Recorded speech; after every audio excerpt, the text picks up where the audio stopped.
A pleasant evening to you all, ladies and gentlemen, friends, family. When I started planning at the beginning of the year, I thought it was going to be a lot easier, but let's see how we do it. My journey at the Heritage School started in the year 2017, when I was in year 8.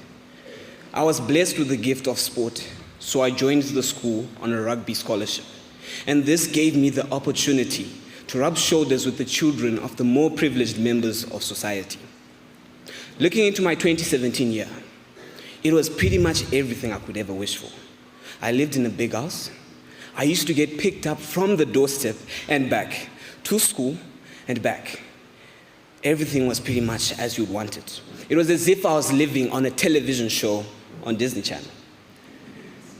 However, as 2018 came, everything changed.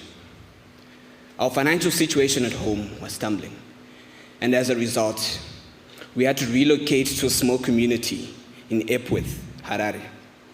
Because of the circumstances, I had to commute to school on a daily basis, and because of the status of our school, I was the only student in the entire school that came to school using combis, commuter omnibuses.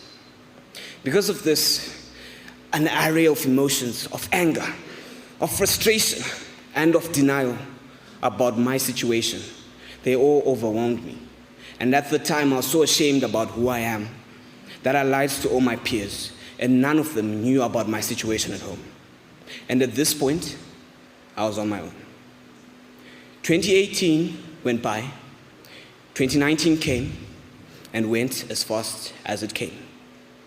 Come 2020, something changed in me. As COVID-19 devastated the world, I began to realize that there are certain things in life that you cannot miss. As I commuted up and down the city, I got to meet so many people from various backgrounds, some from even harsher environments than I came from. And each individual had a story to tell. And I tell you, in these stories, they shared their misfortune with so much pride, with so much joy, and with so much hope, that I could not help but envy this feeling. I began to realize that in life we chase the wrong things, yet instead, it's the little things that matter most. On one of my journeys, I encountered a man in one of the combis.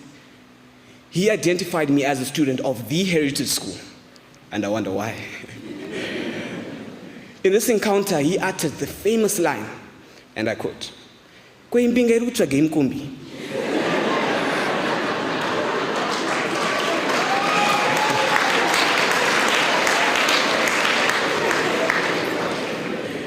This statement led to a chain reaction of complaint after complaint after complaint about why my life was so miserable and why I believe God should have done better with me. But it was at this point that he stopped me.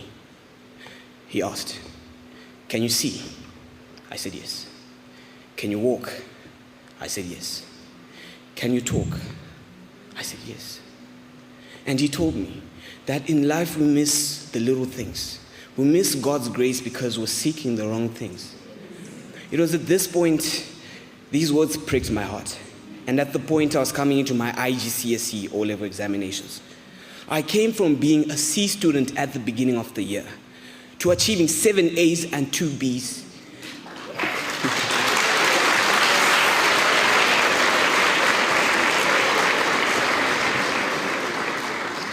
As a result of God's grace, I had the second best IGCSE results in the school. Fast forward, because of this achievement, little birds started chirping ideas into my mind about you might become head boy for 2022. So I could not help but believe them. And so I wanted it, and I went for it. My campaign consisted of 2 speeches. These 2 speeches led me into the Speech Day 2021, where we all waited to get results of our deeds. I remember we all sat in anticipation as Mr. Mike prolonged the speech and prolonged it. But finally, I heard him utter the words, "Head boy 2022, nkosela do." Those are one of the best words I've ever thought. I was so ecstatic that words cannot describe the way I felt.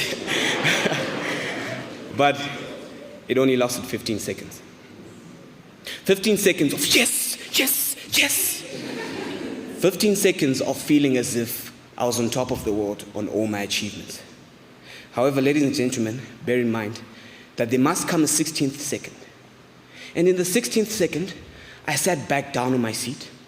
I went through the footage of the announcement, and I remember thinking, wait, that's it? What just happened? To be honest, I don't even know what I expected to feel. Maybe I expected a parade and balloons would come falling from the sky. Or maybe, just maybe, I expected this achievement would make all my problems disappear. But ladies and gentlemen, that was not the case. Instead, this moment was one of the emptiest feelings I've ever felt. Therefore, ladies and gentlemen, it leads me to say that life is not about the achievements we've had. Life is not about the car we're driving, the house we're living in, or the vacation we've been on. I tell you, I'm a kid that comes from Epworth. I live in a 2-bedroom house. I sleep on the sofa, but am I not the head boy of the Heritage School?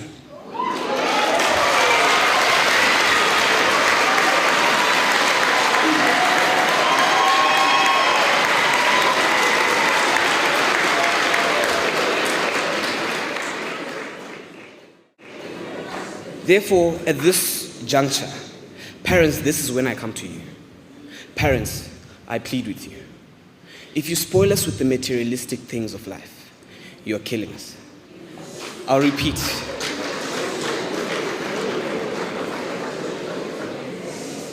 Parents, if you spoil us, you're killing us. Mothers, fathers, Ana Mama, Nana Daddy, we need you to love us. But please do not be the reasons why we lose our humility and our love for the community. Because the ability to love our neighbors as we love ourselves is the foundation of all life. And a life lived for God is the only thing that has meaning. Therefore, as I end up, I'm going to finish on Matthew chapter 19, verse 25, which reads, "With man, this is impossible, but with God, all things are possible."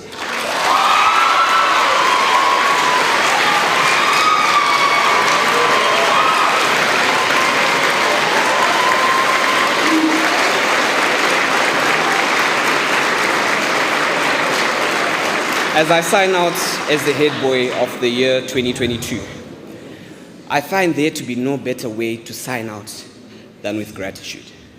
Therefore, may I please take this moment to thank the Almighty God for the gift of life and for giving me the gift of wisdom. Because when I was in year 8, I could have chosen to take the path of drugs, to take the wrong path, but God guided me towards the plans that He had for me.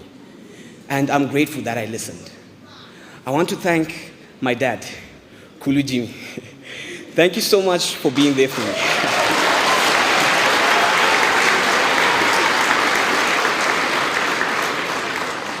Thank you so much for being there for me when I needed you.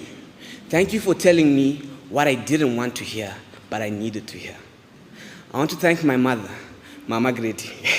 I love you, Mama.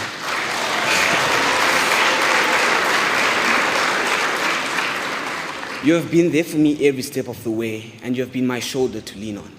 I want to take this moment to thank my uncles, my aunts, my uncle, Mr. O.M. Dube, my aunt, Mrs. Kangoni, and Mr. Kangoni, my aunt, Mama Sandy. I love you, Mom.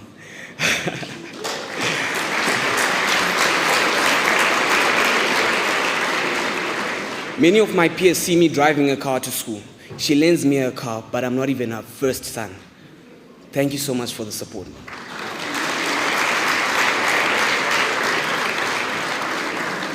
I want to thank my brother, Mukomo O'Brien. He supports me. He took me from the slums. He pays for my boarding fees. Ladies and gentlemen, I don't know a cousin brother that can do this for you.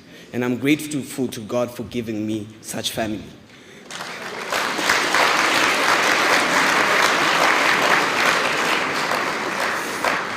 As I finish up, let me thank Mr. GXP and Coach Tatenda for seeing potential in a young grade 6 student from Highlands Primary School, and to the directors of the Heritage School.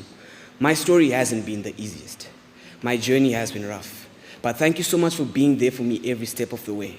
You have saved my life. I can't imagine where I would be without your support. I thank you.